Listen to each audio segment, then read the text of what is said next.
Welcome back student last time में topic पढ़ रहे थे differential equation first order first degree. उसमें हम लोगों ने बहुत सारे क्वेश्चन पर डिस्कस कर लिया और हर एक साइज पर हर एक टॉपिक पर एक एक साइज की एक वीडियो बनाई। लास्ट टाइम में मैंने आपसे क्या कहा कि अगर कोई इक्वेशन कोई भी equation M D X plus N D Y equal to zero के फॉर्म की आती है तो आप लोग कहते हो ये exact equation.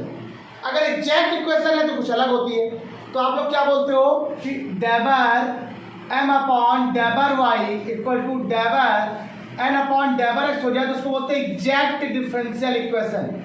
Exact differential equation के नाम से इसको आप लोग जानते हो।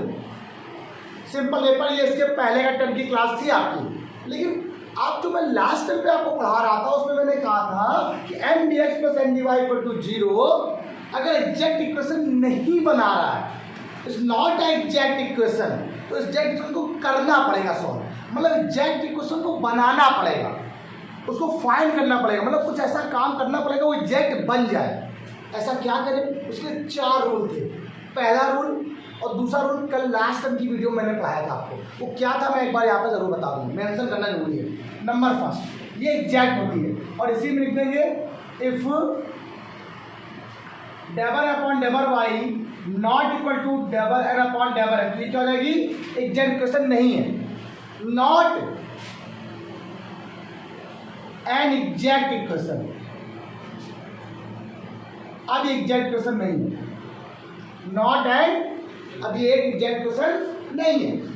अब जब नहीं है लेकिन सॉल्व तो मुझे एग्जैक्ट से ही करना है तो उसको बनाना, तो उसको बनाने के लिए रूल होता है टू फाइंड द इंटीग्रेटिंग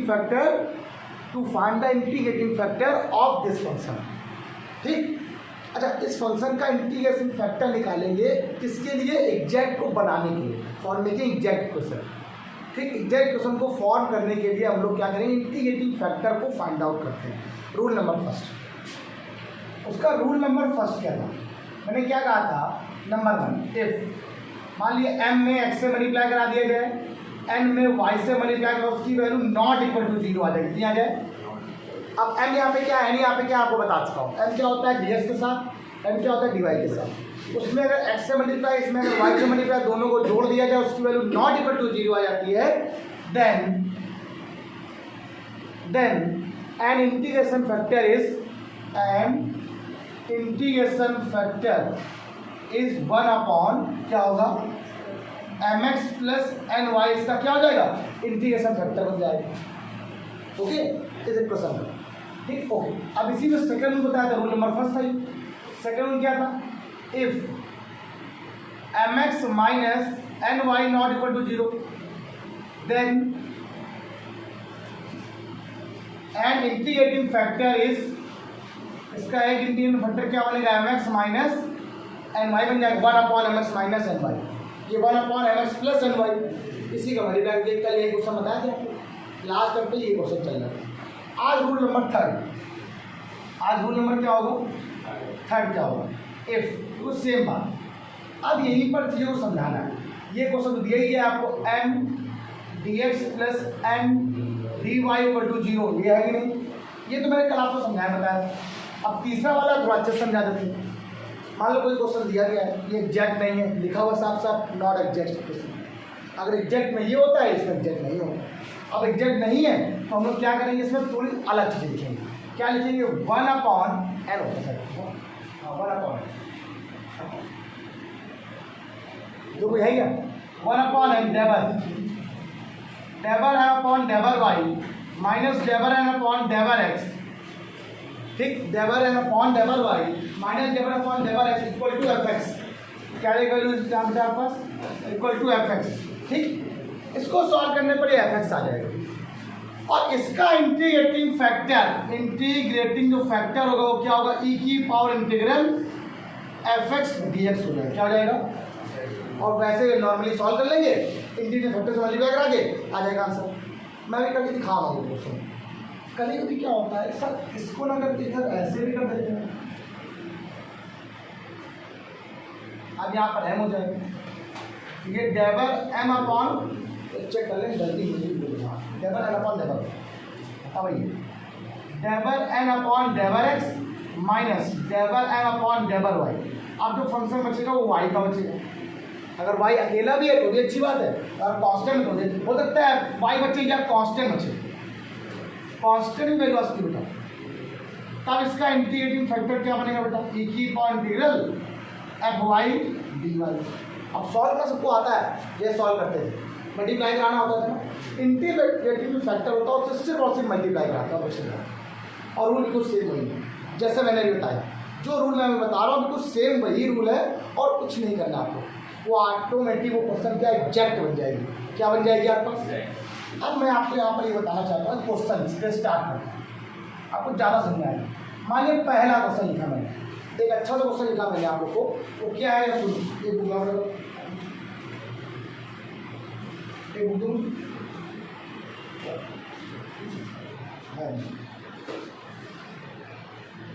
एक टर्न पर एक मतलब एक क्वेश्चन स्टार्ट करें तो चीज़ें सभी समझा दें आप लोग को। कहाँ है क्वेश्चन है, लिखते हैं। मान लो सामने तुम्हारे मेरे सामने ये क्वेश्चन देखो लिखा हुआ है, मेरे सामने एक बहुत अच्छा सा क्वेश्चन लिखा हुआ है, उसको क्वेश्चन को कैसे करना है देखते हैं। देखिए क्वेश्चन क्या लिखा हुआ है, कह रहा Y plus 1/3 Y cube plus 1/2 X square, ये क्या हो गया डी एक्स हो गया, plus 1/4 1 plus Y square bracket close X D Y equal to 0। ये बात समझ समझा अच्छे से। अब मुझे यहाँ पर आप लोग को एक चीज़ समझना है, रियलिटी एक बात जरा देख लो, ये क्वेश्चन आपका सामने लिखा हुआ है, ठीक दिख रहा है, ये क्वेश्चन आपके सामने यहाँ पे लिखा हुआ है, क्या ये एग्जैक्ट क्वेश्चन है, चेक करो क्या लिखेंगे, this is not an exact equation, exact equation, ये एग्जैक्ट इक्वेशन नहीं, that is del M upon del Y को not equal to del N upon del, मतलब ये इक्वल नहीं आ रहा है, मतलब नॉट इक्वल टू आ रहा है, मतलब एग्जैक्ट इक्वेशन। अब मुझे एग्जैक्ट बनाना पड़ेगा, उसके लिए पहले तो एम क्या लिखती है, एम क्या है, Y plus 1/3 Y cube plus 1/2 X square, M क्या है बेटा आपके पास 1/4 X plus X Y square, ये लिखा हुआ डिवाइड साथ जोड़। अब बच्चों को दिमाग में आता है सर हम कौन सा रूल लगाए, रूल नंबर फर्स्ट ये है, इसमें किससे मल्टीप्लाई, हमने कहा था एम एक्स से मल्टीप्लाई, एम में एक्स से मल्टीप्लाई एम में वाई से। क्या यहाँ पर एक्स से मल्टीप्लाई कराने पर यहाँ पर वाई से मल्टीप्लाई कराने पर वैल्यू को ज़्यादा सिंप्लीफाई कर सकता हूँ क्या, चेकआउट कर लो जरा, नहीं कर पाऊँ। देखो अगर मैं इस वैल्यू में एक्स से मल्टीप्लाई करा दूँ तो एक्स वाई हो जाएगा, लेकिन कुछ कटेगा नहीं, ये दोनों रूल कुछ सेम होते हैं, M X plus M Y या M X minus M Y, जोड़ने हटाने में कुछ काम बन रहा है, नहीं बन रहा है। उसके बाद ये दोनों रूल तो अप्लाई नहीं हो रहे हैं यहाँ पर। अब बच्चे ये दोनों रूल, ठीक, कभी ये रूल अप्लाई हुआ कभी ये रूल अप्लाई हुआ, बहुत सरल होता है, कठिन नहीं होता। आओ करके देखते हैं बेटा, इसमें नहीं एक बात को 1/n है तो ये चीज़ इधर 1/n है तो इधर आ गई, और कुछ दोनों एक ही रूल है क्या? ये दोनों जो रूल हैं एक प्रकार के, अगर आप बात करें तो बिल्कुल भाई हो ये बहन जो है। हाँ वो नहीं सर, जैसे थर्ड में थर्ड आ गया ना, ये थर्ड सॉरी ये फोर्थ अलग 1/n है, तो इसका हम लोग ये वाला रूल अप्लाई करेंगे, याद रखिए। हो सकता है इससे सरल हो जाए, आप ये कहोगे सर आपके से मालूम चल ना, प्रैक्टिस, ये सब प्रैक्टिस से होता है। अब हम लोग क्या करेंगे, डेबर एन अपॉन डेबर वाई को माइनस कर देंगे डेबर एन अपॉन डेबर एक्स से, और फिर डिवाइड कैसे करेंगे, सबसे पहला काम डेबर एन अपॉन डेबर वाई निकाल देंगे, ठीक। इसका डिफरेंस क्या होगा 1 ए, इसका डिफरेंस क्या होगा 3 वाई स्क्वायर अपॉन क्या आ गया 3, 2x अपॉन क्या होगा 2, होगा कि नहीं हो गया, यहाँ से डिवाइड ये कैंसिल हो, क्या आ गया 1 plus Y square plus X, done हो गया। अब आपने आज क्या निकाल लिया, del N upon del X को फाइंड आउट कर लिया, 1/4 तो बाहर ही रहेगा, एक्स का डिफरेंस 1 होता है, इसका एक्स का 1 हो जाएगा, वाई स्क्वायर रहेगा कांस्टेंट बाहर रहेगा। क्या प्रॉब्लम बताइए, ठीक। क्या करोगे आप लोग, डेबर एन अपॉन डेबर वाई को डेबर एन अपॉन डेबर एक्स से माइनस करके कहाँ बेटा एक्स स्क्वायर का डिफरेंस नहीं होगा, गलत कर दिया आपने, इसका 0 हो जाएगा, एकदम 0 हो जाएगा, कोई दिक्कत, चलिए हो गया। अच्छा तो मैं बता दिया यहाँ पर क्या आने वाला है, अब हम लोग करेंगे डेबर m अपॉन डेबर y में से डेबर n अपॉन डेबर y को x को माइनस करेंगे, इसमें से इसको माइनस करने वाले हैं। तो 1 प्लस वाई स्क्वायर में से माइनस करेंगे 1/4 माइनस का 1/4 वाई स्क्वायर। क्या कोई प्रॉब्लम? कर दे माइनस। 1 में से 1/4 जाएंगे, कितना बचेगा? 3/4 बचेगा। वाई में से ये भी क्या बचेगा? 3/4 वाई स्क्वायर। ये आया कि नहीं है? 3/4 कॉन्स्टेंट लेके बाहर ले लेंगे। अच्छा, अब क्या करना है, इसमें 1/n से डिवाइड करना है। डेबर m upon del y minus का डेबर n अपॉन डेबर y।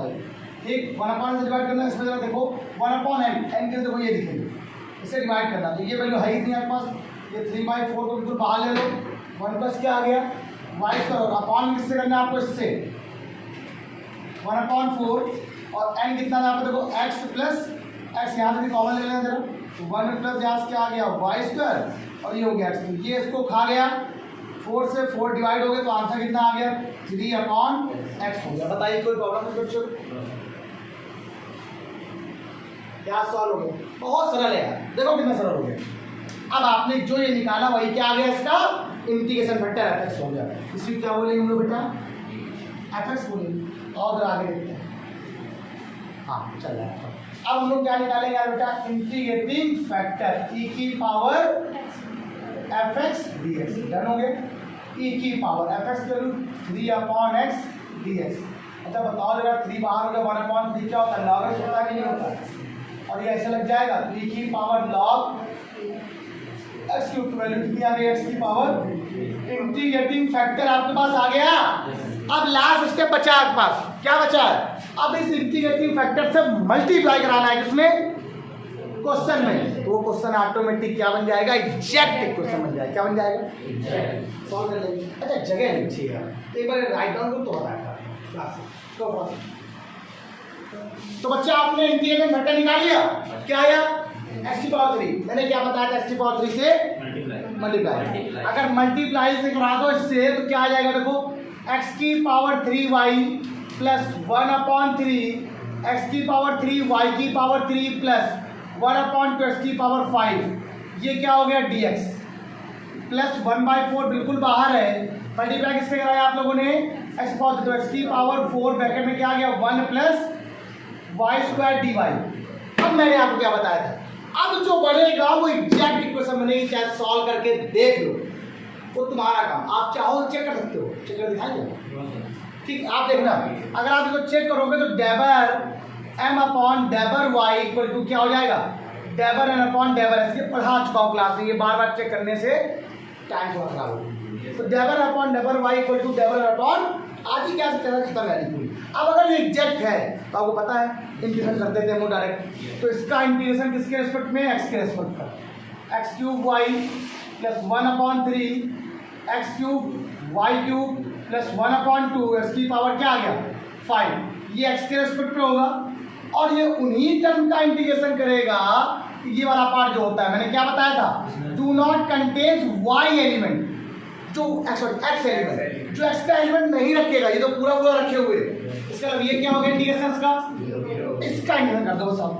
ये y as a constant x की power 4 plus y cube as a constant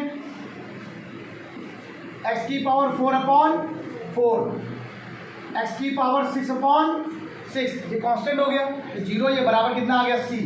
अब आंसर आ गया x की पावर 4y/4 प्लस x की पावर 4y की पावर 3/12 प्लस x की power 6/12 क्या आ गया? c। ये इसका क्या आ गया बेटा आपके पास? बताओ क्या प्रॉब्लम? इसको नोट कर लो, फटाक से क्वेश्चन बता दें आपको। ठीक है, इसको और अटेंड करो तो बहुत बड़ा सा क्वेश्चन यही स्टार्ट करेंगे, दूसरे टाइप का तुरंत बता देंगे। बताओ क्या प्रॉब्लम? ये 0 क्यों हो गया? ये बेटा इसलिए हो गया अभी, इसीलिए ये क्या होता है, m और n का एक कॉन्सेप्ट होता है। ठीक, m और n का कॉन्सेप्ट होता है, जब एग्जैक्ट इक्वेशन होती है तो m के उसी पार्ट का इंटीग्रेशन करता है जिस पार्ट पे x का कोई एलिमेंट नहीं होता। Do not contains x, do not contain x। अगर वो x का कोई भी पार्ट रखा है अपने पास तो उसका इंटीग्रेशन 0, मतलब वही उसी पार्ट का इंटीग्रेशन करेगा जब x नहीं होगा। अगर y होता अकेले तो कर देता, लेकिन x का साथ में आ गया तो 0 होगा। ठीक, दाम करो फटाफट सब। एक क्वेश्चन देखो ये लिखा हुआ है, ठीक है। अब एक बच्चे का कंप्लेन थी कि सर हम सर कैसे पहचानेंगे, आप ये लगा देते हो। अब ये आया डिफरेंशियल इक्वेशन। तो वो बेटा मैंने आपको पहले बताया कि ये जो बुक है ये बड़ी कंफ्यूजन बुक है। आप रेगुलरिटी पढ़ते जाओगे तो आपको समझ में आ जाएगा। अगर आपने रेगुलर नहीं किया तो दिक्कत होगी। रूल, पहला रूल होता है वेरिएबल सेपरेटेड, दूसरा रूल क्या होता है होमोजीनियस, तीसरा रूल क्या होता है लीनियर। अब होमोजीनियस में 2 टाइप की थी अलग बात। उसके बाद एग्जैक्ट नहीं बना, ये 4 रूल एग्जैक्ट। और ये हमेशा यही मेन बीएससी का टॉपिक है कि बहुत कम एग्जाम में ऐसा होता है कि ये पूछा ना जाए, ये हमेशा पूछा जाए क्वेश्चन। 4 रूल है। अब मैंने आपको 1 रूल 2 रूल के क्वेश्चन लास्ट में बताया, तो 2 रूल क्वेश्चन आज बता रहा हूँ। अब मैंने आपसे क्या कहा, ये एग्जैक्ट कोई क्वेश्चन नहीं है। अब ये एग्जैक्ट नहीं तो उसको मुझे एग्जैक्ट बनाना पड़ेगा, एग्जैक्ट को करना पड़ेगा। कैसे एग्जैक्ट करेंगे, पहले बताओ एन क्या लिखा है। एन यहाँ पे क्या आया है, X Y cube plus Y. यहाँ पर एन क्या आया है, X square Y square plus X plus Y की पावर 4 और साथ के साथ इंटू में 2 भी लिखा हुआ है। क्या लिखा हुआ है, यहाँ पे 2 लिखा है कि नहीं लिखा हुआ है। ओके, ये एम और ये क्या है एन है। अब आपने यहाँ पे क्या किया, आपने इसका डेबर एम अपॉन डेबर वाई निकाला। अभी आपने मैंने यही बोला तुमसे, आप चेक करके देख लो। आप चेक भी कर सकते हो यहाँ से कि एग्जैक्ट है कि नहीं, तो वो करने के लिए आप चेक भी हो जाएगा। डेबर अपॉन डेबर वाई जब आपने निकाला तो यहाँ पर इसका डिफरेंशियल सिर्फ वाई के रेस्पेक्ट पे होगा, एक्स का नहीं निकाला। एक्स बाहर हो गया, क्या हो गया 3y²। वाई कितना 1 हो गया, तो आंसर कितना आ गया 3xy² प्लस 1। अगर आपने इसका डेबर एन अपॉन डेबर एक्स को फाइंड आउट किया तो क्या आ गया, 2 बाहर है, ये क्या आ जाएगा 2xy² प्लस 1 प्लस क्या आ गया 0। ये 2 बाहर रहेगा, 2xy² plus 1। Rule number first, अभी कुछ नहीं किया, आपका एन ये है एन ये है। रूल नंबर फर्स्ट है कि एन में एक्स से मल्टीप्लाई, एन में वाई से मल्टीप्लाई, क्या जोड़ने घटाने पर कुछ वैल्यू कम हो रही है, नहीं हो रही, तो दोनों रूल्स अप्लाई हुए हैं। तीसरा और चौथा रूल, अगर दोनों को माइनस कर दिया जाए, दोनों क्या कर दिया जाए, अगर डेबर एन अपॉन डेबर वाई से इसको माइनस करते हैं तो एन से डिवाइड करना पड़ेगा, और अगर इससे इसको माइनस करते हैं तो एन से डिवाइड करना पड़ेगा, है ना। जब इससे इसको माइनस करेंगे तो ये माइनस है तो माइनस में टर्म आएगा भाई, इसमें तो इसको माइनस करूँ तो ये 4 है कि नहीं, और इससे माइनस टर्म आ जाएगा। और अगर मैं ये मैं उल्टा कर दूँ, ये कर दूँ, del N upon del X minus del N upon del Y को कर देता हूँ तो आ जाएगा 4xy² plus 2 minus 3xy² plus 1। Answer कितना आ गया, ये आई नहीं है तो प्लस में आ जाएगा वो, तो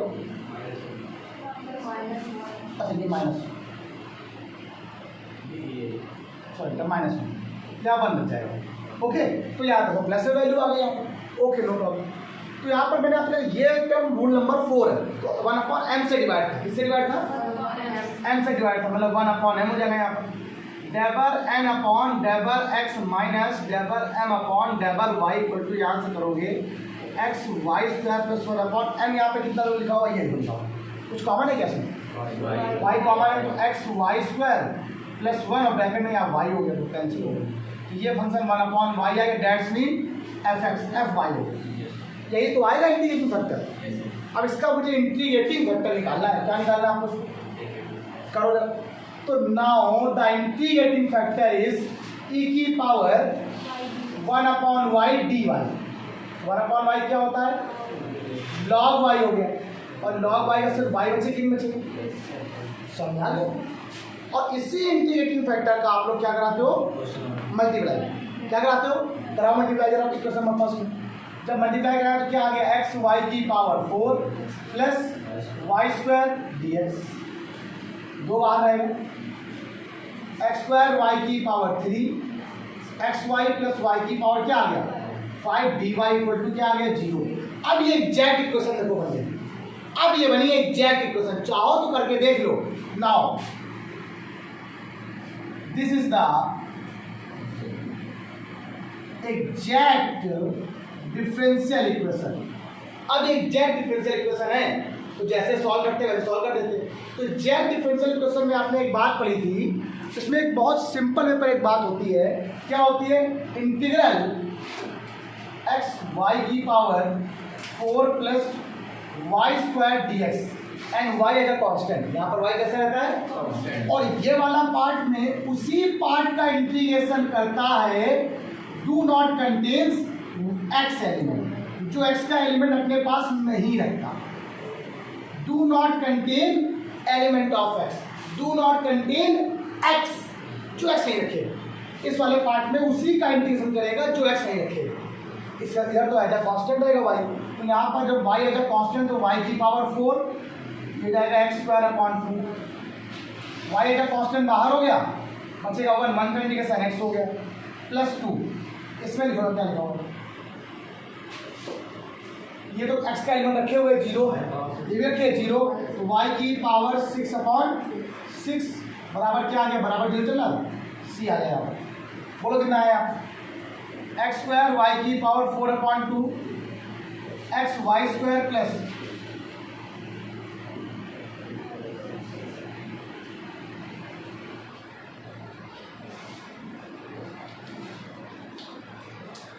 बताइए क्या लिखा। खत्म हो गया आपका चैप्टर। मैं चाहूँ तो आपको रोज क्वेश्चन बता सकता हूँ, रोज वीडियो बना सकता हूँ, लेकिन कोई मतलब नहीं अननेसेसरी वीडियो बनाना। ठीक, क्यों? दो आपको ये क्वेश्चन टॉपिक आ गया तो आप ये समझ लीजिए ये आपको चैप्टर आ गया। क्या करना है, सिर्फ क्वेश्चन तो चेंज करके डेबर अपॉन डेबर वाई चेक के लिया, एग्जैक्ट नहीं बनना है भाई। देखो पहले हमने एम और एन देखा, क्या एक्स और वाई से मल्टीप्लाई कराने पर ऐड करने पर वैल्यू क्या कुछ बन रही है, कुछ सॉल्व कर रही है, हो जाएगा अच्छी बात। नहीं हो रही तो del upon del Y, डेबर upon डेबर कर दिया। माइनस करने के बाद अब आपको ये देखना है, इसमें से इसको माइनस कर दो तो एन से डिवाइड, और ये से ये माइनस करोगे तो एम से डिवाइड, और जो आएगा वही इंटीग्रेटिंग फैक्टर में सॉल्व हो जाएगा। ई की पावर करके सॉल्व कर लेंगे, आपका आंसर आ जाएगा। दूसरी बात, कुछ भी रूल टफ नहीं है, आप अपनी बुक से कोई भी 2 एग्जाम्पल या कोई 2 एक्सर कर लेना जो तुम्हारा बनो, और नेक्स्ट टॉपिक को समझ पूछ लेना, ये खत्म हो गया। आप इससे ज़्यादा नहीं, ये आपके एक और इसमें टॉपिक बचता है चेंज ऑफ वेरिएबल, उसको भी लगाना है, ये बहुत हो, इतना आपको सफिशिएंट आप कर दोगे। ठीक, मुझे ऐसा लगता है कि आप लोगों की क्लास बहुत अच्छी लगी होगी और हर रोज़ क्लास अच्छी होगी। तो डिफरेंशियल इक्वेशन की क्लास है, मैं रोज़ ऐसे मेहनत करूँगा। ये कोई वैसी बोरिंग क्लास नहीं है कि मैट्रिक्स पढ़ रहे हैं तो वही बोरिंग लग रहा है ना। यहाँ पर एक एक क्वेश्चन, एक एक टाइम टू टाइम, हर एक सेकेंड यहाँ पर आपका कैसा होने वाला है तो देखना है आपको सामने। यहाँ पर वीडियो की आपको बंद नहीं है, अपलोड भी हो जाएंगे, आराम से चेक भी कर लीजिएगा, देख भी लीजिएगा, सब लोग करिए। ठीक, चलिए क्लास में इतना ही, बाय बाय क्लास।